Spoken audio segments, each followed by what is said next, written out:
tabibga dardingizni aytish ham shart emas. Shu tomiringizni ushlasa bo'ldi. Tabibman desiz.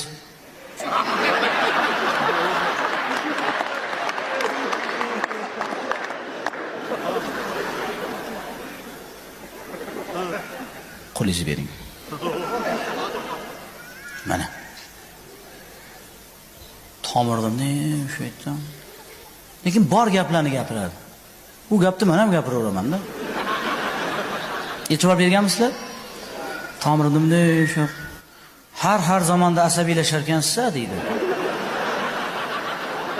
Hamma ham asabiylashadi har zamonda. Shu kasal bechora umid qilib kelganda, topyapman.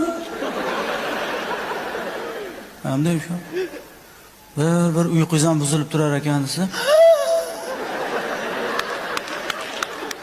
bu tabib emas, bu avliyo ekan-ku, bu avliyo ekan. Bu men ham aytaveraman bu gaplarni. Qanday shu bir ishtahingiz ham bo'g'ilib qolar ekan desa. To'g'ri, rahmat sizga. Faqat bu qo'lim protezda, men ham bitta ko'rasizmi?